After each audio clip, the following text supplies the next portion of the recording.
செல்லவன் அவர்கள் சொன்னார்கள், மன் லஸிமல் இஸ்திஃபார ஜஅலல்லாஹு லஹு மின் குல்லி தீக்கின் மஹரஜா வ மின் குல்லி ஹம்மின் ஃபரஜா வ ரஸகஹு மின் ஹைது லா யஹ்தசிப். ஹஸரத் ரசூலுல்லாஹ் சொன்னார்கள், இப்னு மாஜாவினுடைய பதிவு, அபூதாவுதிலே இந்த ஹதீஸ் இருக்கிறது.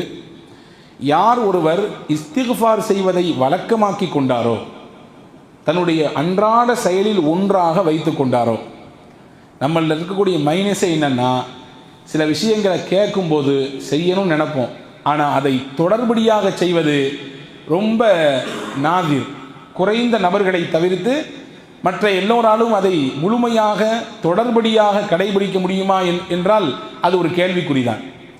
ஃபஜர் தொழுகையினுடைய சிறப்பை பற்றி கேட்கும்போது டெய்லி ஃபஜர் தொழுன்னு நினைப்போம், ஆனால் தூக்கம் நம்மை மிகைத்து விடும். பல நேரங்களிலே அதில் கலந்து கொள்ள முடியாமல் நாம் தடுக்கப்பட்டு போவோம். சில நல்ல காரியங்களை கேட்க பொழுது ஆர்வம் ஏற்படும், ஆனால் அந்த ஆர்வம் ஒரு சில நாட்களிலேயே அப்படியே குன்றி போய்விடும். ரசூலுல்லாஹ் சொல்கிறார்கள், பாருங்கள், அவர்களின் வார்த்தையை கவனியுங்கள். யார் இஸ்திக்ஃபார் செய்வதை பற்றி பிடித்து கொண்டாரோ, அப்படின்னா என்ன அர்த்தம்? வளமையாக செய்யக்கூடிய பழக்கத்தை எடுத்துக்கொண்டாரோ, அல்லாஹ் 3 விஷயம் அவருக்கு கொடுப்பான், 3 விதமான காரியத்தை கொடுப்பான். ஒன்று சொன்னார்கள், ஜஅலல்லாஹு மின் குல்லி தீக்கின் மஹ்ரஜா, அவருக்கு இருக்கும் எல்லா விதமான நெருக்கடிகளையும் அல்லாஹ் நீக்கி விடுவான். குடும்பம் சார்ந்த நெருக்கடியாகட்டும், தொழில் வியாபாரம் சார்ந்த நெருக்கடிகளாகட்டும், பொருளாதாரம் சார்ந்த நெருக்கடிகளாகட்டும், மனக்குழப்பம் சார்ந்த நெருக்கடிகளாகட்டும், என்னென்ன ரீதியிலெல்லாம் மனிதன் நெருக்கடிகளை சந்திக்கிறான், அக்கம் பக்கத்திலிருந்து வரக்கூடிய நெருக்கடிகளாகட்டும், அவன் கல்வி சார்ந்து ஏற்படுகிற நெருக்கடிகளாகட்டும், மனிதன் தலை கொடுக்கிற அத்துணை நெருக்கடிகளை விட்டும் அல்லாஹ் விடுதலையை தருவான். யாருக்கு? இஸ்திக்ஃபாரை 1 நாள் 2 நாள் இல்லை, வளமையாக செய்வதை பற்றி பிடித்து கொண்டவருக்கு. அடுத்து சொன்னாங்க ஸல்லல்லாஹு அலைஹி வஸல்லம், ஓ மின் குல்லி ஹம்மின் ஃபரஜா, எல்லா கவலையிலிருந்தும் அல்லாஹ் அவரை விடுதலை செய்வான். கவலை இல்லாத மனிதர் உலகத்திலே இல்லை. சிலருக்கு காசு பணம் இல்லையேன்னு கவலை, சில பேருக்கு காசு பணத்தை வச்சே கவலை, சில பேருக்கு பிள்ளைகள் இல்லையே என்று கவலை, சில பேருக்கு பிள்ளைகள் தான் கவலை. அவங்களால் படுற பிரச்சனையும் துன்பங்களும் நாளுக்கு நாள் சந்தித்து கொண்டிருக்கிறார்கள் இல்லையா? சில பேருக்கு பதவி பட்டம் இல்லையேன்னு கவலை, சில பேர் அதில் போய் உட்கார்ந்துட்டு ஏண்டா வந்து தொடங்கணும்னு கவலை. அப்போ கவலை இல்லாத மனிதர்களை வேறு விரிக்க முடியாது, பிரித்தெடுக்க முடியாது. அல்லாஹ் சொல்லுகிறான், இஸ்திக்ஃபார் செய்வதை வளமையாக்கி கொண்டால் எல்லா கவலையிலிருந்தும் மருந்தை அல்லாஹ் தருவான். கவலை தான் இன்றைக்கு உருமாறி மன அழுத்தத்தில் கொண்டு மனிதனை தள்ளி இருக்கிறது இல்லையா? மன அழுத்தங்கள், ஸ்ட்ரெஸ்ஸினால் பாதிக்கப்படக்கூடிய மக்களின் எண்ணிக்கை நாளுக்கு நாள் கூடிக்கொண்டே போகிறது. இந்த ஸ்ட்ரெஸ்ஸு தான் இதய நோய்க்கு மிகப்பெரிய மூலதனம், இதுதான் முக்கிய காரணம் என்று சொல்கிறார்கள். மற்ற விஷயங்கள்லாம் இருந்தாலும் கூட மன அழுத்தத்தின் உச்சநிலை தான் ஒரு மனிதனுக்கு மாரடைப்பு ஏற்படுவதற்கு முக்கிய காரணமாக இருக்கிறது. இதய சம்பந்தப்பட்ட கோளாறுகள் வருவதற்கு முக்கிய பிரதான காரணமாக இருக்கிறது என்கிறார்கள். அல்லாஹ்வின் தூதர் சொன்னார்கள், இந்த ஸ்ட்ரெஸ் இல்லாத வாழ்க்கையை நீங்கள் அனுபவிக்க வேண்டுமா? மன அழுத்தங்கள், பாரங்கள் எல்லாம் உங்கள் மனதிலிருந்து கீழே இறக்கி வைக்கப்பட வேண்டுமா? கவலை இல்லாத ஒரு சுதந்திர பறவையை போன்று நீங்கள் சுற்றி திரிய வேண்டுமா? அதிகமாக இஸ்திக்ஃபார் செய்யுங்கள் என்றார்கள். அல்லாஹ்விடத்தில் அஸ்தக்ஃபிருல்லாஹ் அஸ்தக்ஃபிருல்லாஹ் என்று சொல்லுங்கள். அவனிடத்திலே பாவ மன்னிப்பை ஒவ்வொரு நாளும் கேளுங்கள். நம்மிலே பலர் நினைத்திருக்கிறோம், பாவ மன்னிப்பு கேட்பதற்கென்று ஒரு வயது, காலம், வரம்பெல்லாம் இருக்கிறது, அப்போ வந்தால் செஞ்சுக்கலாம். ஆனால் அது அப்படிப்பட்ட ஒரு அமல் அல்ல. எப்படி ஒவ்வொரு நாளும் தொழுகிறோம் இல்லையா? ஒவ்வொரு நாளும் தொழுகிறோம் 5 நேர தொழுகை, அதே போன்றுதான் ஒவ்வொரு நாளும் செய்ய வேண்டிய ஒரு சிறப்பிற்குரிய அமல் பாவ மன்னிப்பு, இஸ்திக்ஃபார். இதை செய்வதனால் கிடைக்கிற 2வது பலன், உங்கள் கவலைகள் எல்லாம் பறந்தோடும். அடுத்து முக்கியமாக ஸல்லல்லாஹு அலைஹி சொன்னாங்க, வரஸகஹு மின் ஹைது லா யஹ்தசிப், அல்லாஹ் இந்த இஸ்திக்ஃபார் செய்யும் வளமை உள்ள மனிதருக்கு ரிஸ்கை கொடுப்பான். எப்படி கொடுப்பான்? அவர் எதிர்பாராத இடத்திலிருந்து கொடுப்பான். அவர் நினைச்சு கூட பார்த்துருக்க மாட்டார், இந்த இடத்துல இருந்தெல்லாம் வந்து நமக்கு ரிஸ்க் வழங்கப்படுமா என்று. ரிஸ்க் என்ன? சாப்பாடு மட்டும் கிடையாது, வாழ்க்கைக்கு தேவையான எல்லாம் ரிஸ்க். உங்கள் வாழ்வாதாரத்திற்கு என்னவெல்லாம் தேவையோ, நீங்கள் வாழ்க்கை நடத்த, நாம் மூச்சு விடுவதற்கு, குடும்பத்திலே பயணிப்பதற்கு, சமூகத்திலே நாம் கலந்து உறவாடுவதற்கு, நம்முடைய குடும்பத்தை பராமரிப்பதற்கு, அன்றாடம் காலையிலிருந்து இரவு தூங்கும் வரை, சொல்ல போனால் 24 மணி நேரமும் நமக்கு என்னவெல்லாம் தேவைப்படுமோ எல்லாமே ரிஸ்க். கல்வியும் ரிஸ்க் தான், அதே போன்று செல்வமும் ரிஸ்க் தான், ஆரோக்கியமும் ரிஸ்க் தான், எல்லாம் ரிஸ்க். இந்த ரிஸ்கை அல்லாஹ் அறியாத புறத்திலிருந்து கொடுப்பான். யாருக்கு?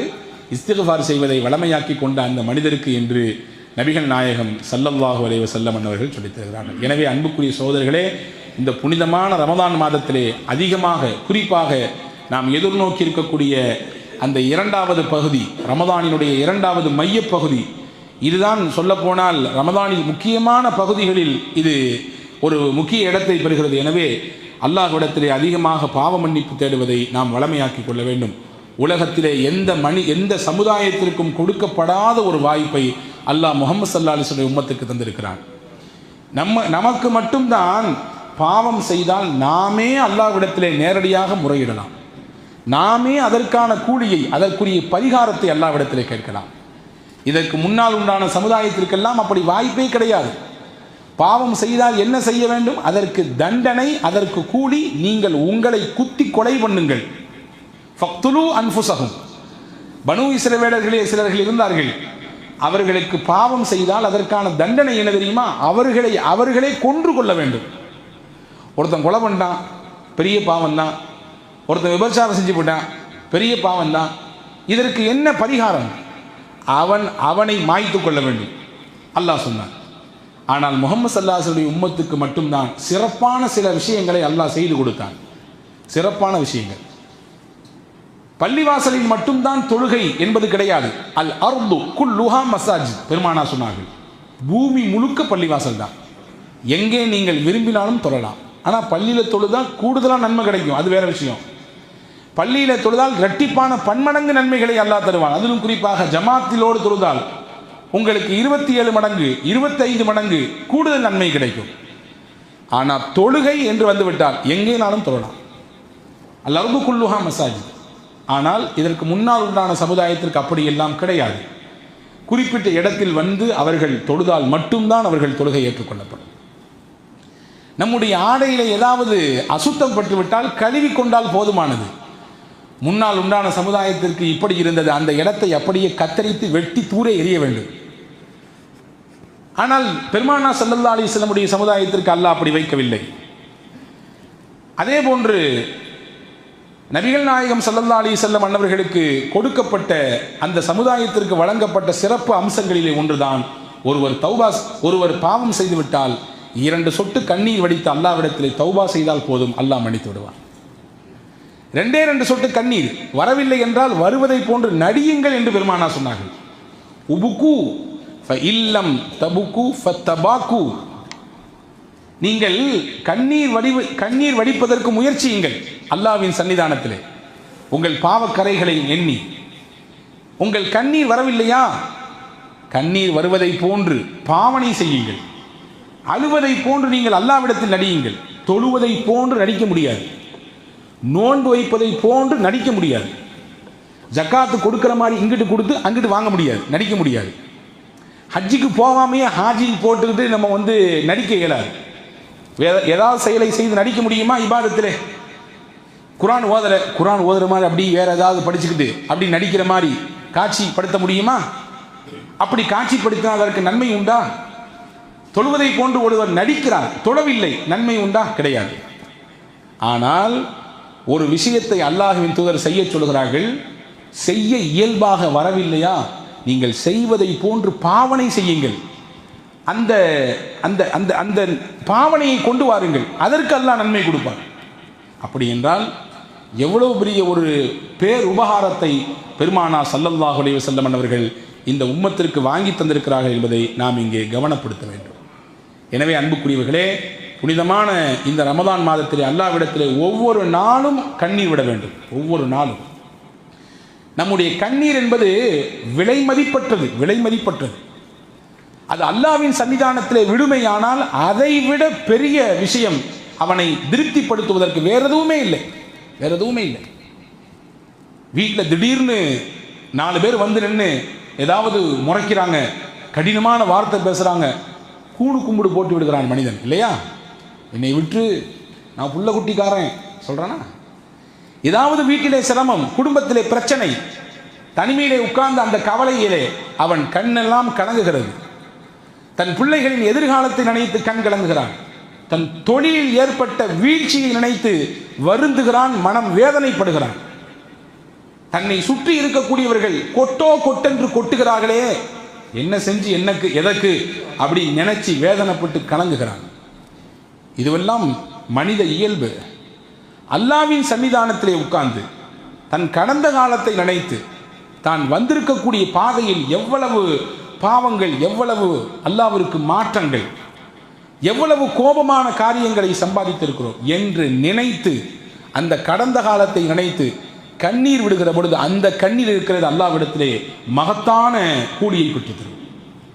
ரசூலுல்லாஹி ஸல்லல்லாஹு அலைஹி வஸல்லம் சொன்னார்கள், ஒரு அடியான் தன் பாவங்களை நினைத்து விடக்கூடிய அந்த ஒரு சொட்டு கண்ணீருக்கு அல்லாஹ் கொடுக்கிற மதிப்பு என்னவென்றால், தராசின் தட்டிலே அடியானின் பயத்தால் வெளிப்பட்ட ஒரு சொட்டு கண்ணீரை எடுத்து வைத்து இன்னொரு மறுபக்கம் இந்த உலகத்தை தூக்கி வைத்தாலும் அந்த அடியானின் அச்சத்தால் வந்த அந்த கண்ணீர் துளிதான் கணத்தில் தாழ்ந்து நிற்கும் என்றார்கள். உலகமே தூக்கி வைத்தாலும் மேலே போய்விடும், அது கணம் இருக்காது. அடியான் வெளிப்படுத்திய அந்த ஒரு சொட்டு கண்ணீர், பயத்தால் வெளிவந்த அந்த கண்ணீர் துளி இந்த உலகத்தை தூக்கி சாப்பிடும் அளவிற்கு ஆற்றல் மிக்கது, பலமிக்கது என்று பெருமானார் ஸல்லல்லாஹு அலைஹி வஸல்லம் சொன்னார். எனவே அன்புக்குரிய சகோதரர்களே, ஒவ்வொரு நாளும் இந்த ரமதானிலே நாம் அல்லாஹ்வின் சன்னிதானத்திலே கண்ணீர் வடிக்க வேண்டும். கண்ணீர் வடித்து கேட்பதற்குரிய மிகச்சிறந்த நாட்கள் இந்த ரமதானை தவிர வேறு எதுவுமே கிடையாது. கண்ணீர் விடுத்து அவனிடத்திலே நம்முடைய குறைகளையும் நம்முடைய தேவைகளையும் நம்முடைய பாவங்களையும் முறையிடுவதற்கு இந்த நாட்களில் இருக்கக்கூடிய இரவை போன்று வேறு எந்த நாட்களிலும் கிடையாது. எனவேதான் நபிகள் நாயகம் ஸல்லல்லாஹு அலைஹி வஸல்லம் இதன் பகலிலும் இரவிலும் மனிதர்கள் செய்யக்கூடிய இபாதத்திற்கு அல்லாஹ் தருகிற வெகுமதியை பற்றி சொன்னார்கள். வெகுமதியை பற்றி சொன்னார்கள். மன் சாம ரமதான ஈமானன் வஹ்திசாபா, யார் நன்மையை எதிர்பார்த்து அல்லாஹ்வின் மன்னிப்பையின் மீது ஆதரவு வைத்து பகல் காலங்களிலே இந்த ரமதானில் நோன்பு வைக்கிறாரோ, ஊஃபிர லஹு மா தகத்தம மின் தன்பி, அவருடைய பாவங்களை எல்லாம் அல்லாஹ் மன்னித்து விடுவார். ரெண்டாவது சொன்னாங்க, மன் காம ரமதான ஈமான வஹ்திசாபா, ரமதானில் யார் நன்மையை எதிர்பார்த்து அல்லாஹ்வின் பாவ மன்னிப்பின் மீது ஆதரவு வைத்து இரவிலே நின்று வணங்கி வழிபடுவதற்கு முயற்சிப்பார், அல்லாஹ்வின் தூதர் சொன்னார்கள், அவருடைய முந்தைய பாவங்களை எல்லாம் அல்லாஹ் மன்னித்து விடுகிறார். இப்போ பாவ மன்னிப்பு தான் இந்த ரமதானிலிருந்து நமக்கான மிகப்பெரிய விஷயம். அதை எப்படியாவது அடைவதற்கு முயற்சிக்க வேண்டும். முக்கியமான ஒரு டெண்டர் விடுகிறான் வைத்துக் கொள்ளுங்கள், நம்முடைய கம்பெனியிலிருந்து அதை எடுக்க வேண்டும். எவ்வளவு முயற்சிக்கிறோம், ஒரு மிகப்பெரிய வாய்ப்பு வருகிறது, அதை அடைவதற்கு, அதை நாம் தனதாக்கிக் கொள்வதற்கு எவ்வளவு முயற்சிகளை எடுக்கிறோம். முக்கியமான இடம் நம் வீட்டுக்கு பக்கத்திலே வருகிறது, வேறு ஆள் வந்து வாங்கிவிட்டால் தொந்தரவு, எப்படியாவது இதை நாம் எடுத்துக்கொள்ள வேண்டும் என்பதன் மீது எவ்வளவு முயற்சி இருக்கிறது. தொழிலிலே போட்டி, கடும் போட்டி, ஆனால் இதிலே நாம் நிலைக்க வேண்டும், நிற்க வேண்டும், என்னென்ன தந்திரங்களை யோசிக்கிறோம், செய்கிறோம் இல்லையா? இந்த ரமதானில் நமக்கான தந்திரம், நமக்கான லட்சியம் அல்லாஹ்வின் மன்னிப்பை முழுமையாக பெற்றுவிட வேண்டும். அல்லாஹ்வின் மன்னிப்பை பெற்றவர்களாகத்தான் இந்த ரமதானை விட்டு நாம் கடக்க வேண்டும், நம்மை விட்டு ரமதான் போக வேண்டும். மன்னிப்பிற்கான பல வழிகளை மார்க்கம் சொல்லித் தருகிறது. அதிலே 3 விஷயத்தை மட்டும் சொல்லுகிறேன், கவனத்தில் கொள்ளுங்கள். அது ரமதானிலும் கடைபிடியுங்கள், ரமதான் அல்லாத நாட்களிலும் அதை பின்பற்றுவதற்கு முயற்சியுங்கள்.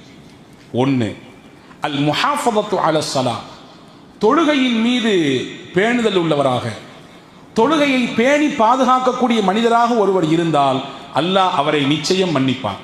தன்னுடைய மன்னிப்பின் வளையத்திற்குள்ளே அவரை கொண்டு வந்து விடுவான். எங்கே சுற்றி எங்கே வந்தாலும் அந்த நேரம் வந்து விட்டால் அவருக்கு மணியோசை அடிக்க வேண்டும். தொழுகை இது ஃபரலை நிறைவேற்ற வேண்டிய நேரம்.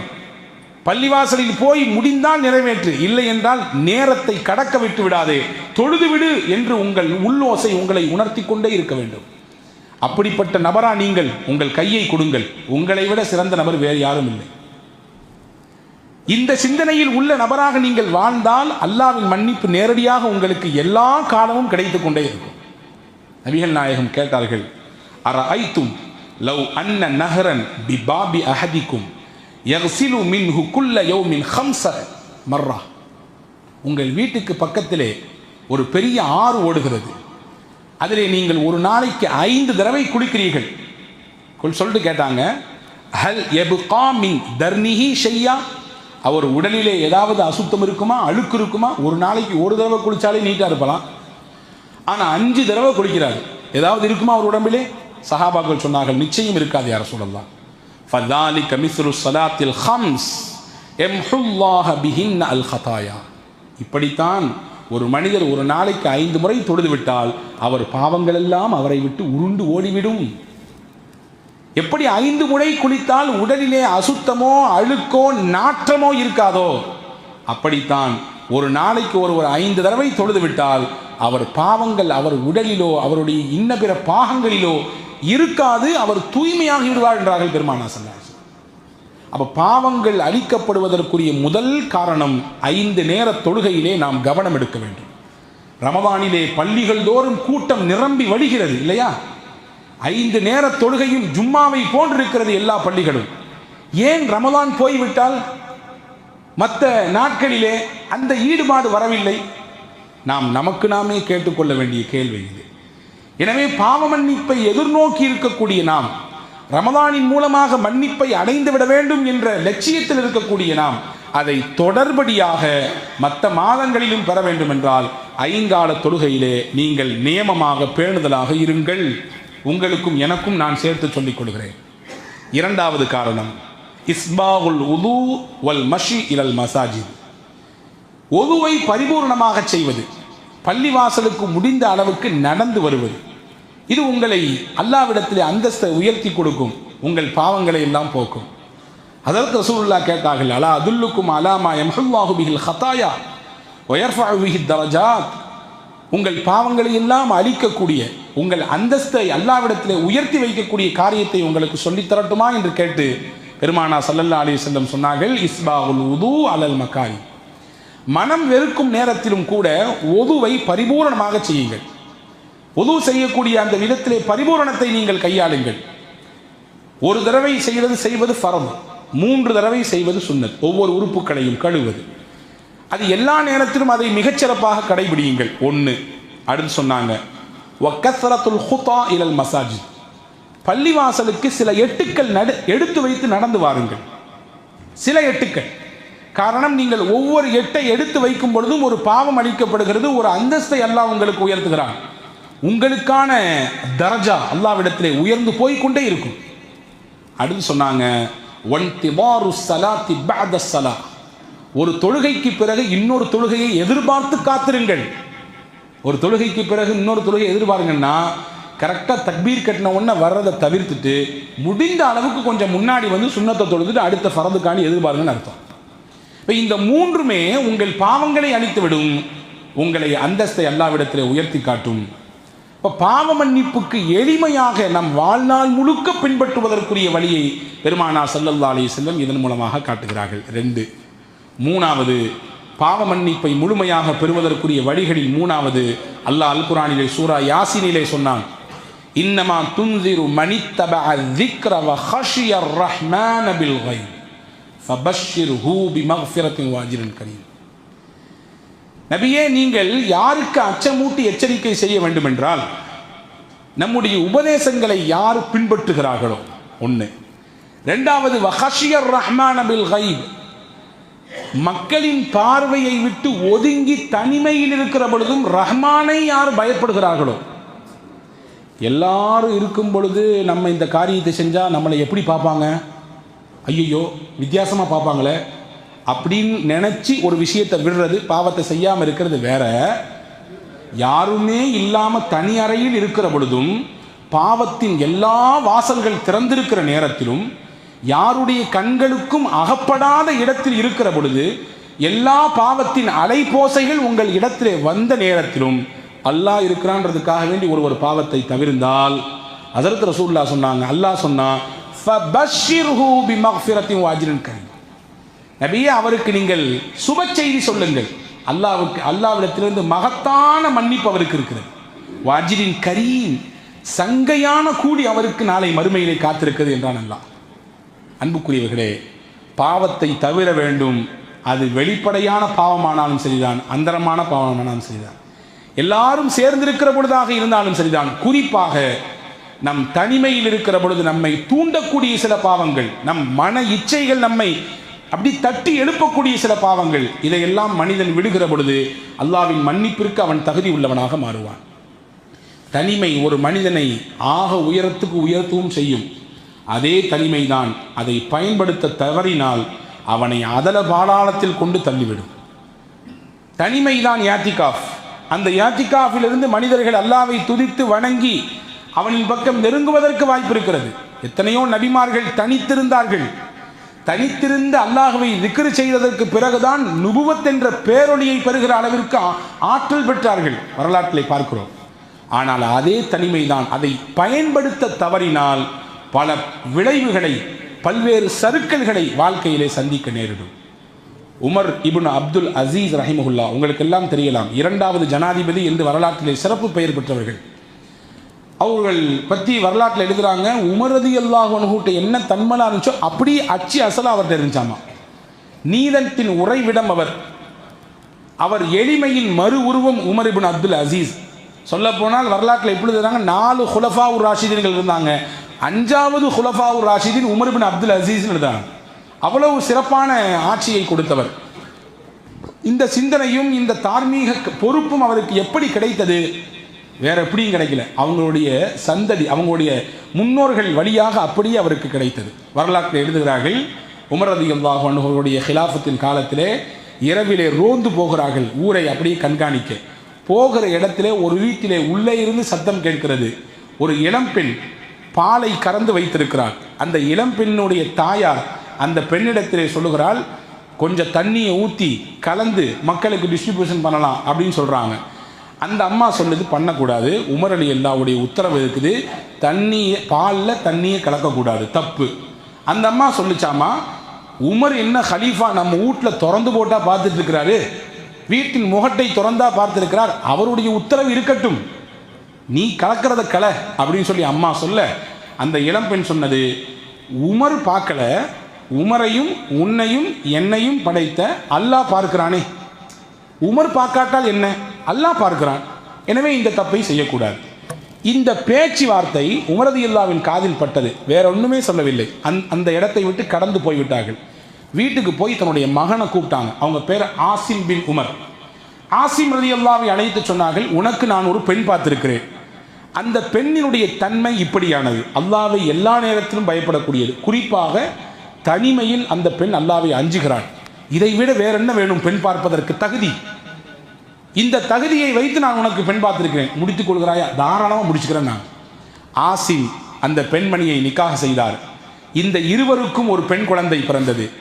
அந்த பெண் குழந்தையை அப்துல் அசீஸ் பின் மர்வான் இப்னு ஹக்கம், மர்வான் இப்னு ஹக்கம் என்று சொல்லக்கூடிய உமையாக்களின் மிகப்பெரிய ஆட்சியாளர்களில் ஒருவர், அவருடைய மகன் அப்துல் அசீஸ் ஆசிமுக்கு பிறந்த அந்த பெண் குழந்தையை திருமணம் செய்தார். இந்த தம்பதிகளுக்கு பிறந்தவர் தான் உமர் இப்னு அப்துல் அசீஸ். எங்கிருந்து உமர் இப்னு அப்துல் அசீஸுக்கு இந்த சிந்தனை வந்தது? நீதமாக இருக்க வேண்டும் என்ற பக்குவம் வந்தது, அல்லாஹ் பார்க்கிறான் என்கின்ற உணர்வோடு வாழ வேண்டும் என்கின்ற தன்மை பிறந்தது. அவங்க அம்மா வழியாக வந்தது, அவர்களுடைய மூதாதையர்களின் வழியாக வந்தது. எனவே அன்புக்குரிய சகோதரர்களே, இங்கே சொல்ல வரக்கூடிய செய்தி என்னவென்றால், அல்லாஹ் பார்க்கிறான் என்ற உணர்வு நம் தனிமையில் இருக்க, குறிப்பாக தனிமையில் இருக்க வேண்டும், எல்லா நேரத்திலும் இருக்க வேண்டும். அப்படி இருக்குமையானால் மனிதன் பாவத்தை விட்டு தவிர்ந்து வாழுவான். அப்படிப்பட்ட சிந்தனையில இருக்கக்கூடியவர்களுக்கு அல்லாஹ் முழுமையான மன்னிப்பை தருவான் என்று அறிஞர்கள் சொல்கிறார்கள். ஆக இந்த 3 விஷயத்தை நாம் கவனத்தில் வைத்து அதை செயல்படுத்த முனைவுமையானால் வல்ல ரஹ்மானின் பரிபூரணமான மன்னிப்பை பெற முடியும். தௌபாவிற்குரிய மாதமாக இருக்கிறது. அல்லாவிடத்திலே அழுது, அல்லாவிடத்திலே கண்டிப்போடு, அவனிடத்திலே உரிமையோடு கேட்கக்கூடிய மாதமாக இந்த ரமதான் இருப்பதினாலே நம்முடைய எல்லா தேவைகளையும் கேட்பதோடு நம்முடைய கடந்த காலத்திலிருந்து பாவங்கள் மொத்தமும் அளிக்கப்பட்டு தூய்மையானவர்களாக, பரிசுத்தமானவர்களாக நாம் மீண்டு எழ வேண்டும் என்கின்ற அக்கறையோடு நம்முடைய துவாவிலே இதை இணைத்துக் கொள்வோம். வல்ல ரஹ்மான் அப்படிப்பட்ட உயர்ந்த நற்பாக்கியத்தை உங்களுக்கும் எனக்கும் எல்லா மக்களுக்கும் வழங்கி அருள் புரிவானாக. ஆமீன். வாஹிர் தாவானா அல்ஹம்துலில்லாஹி ரப்பில் ஆலமீன். அஸ்ஸலாமு அலைக்கும்.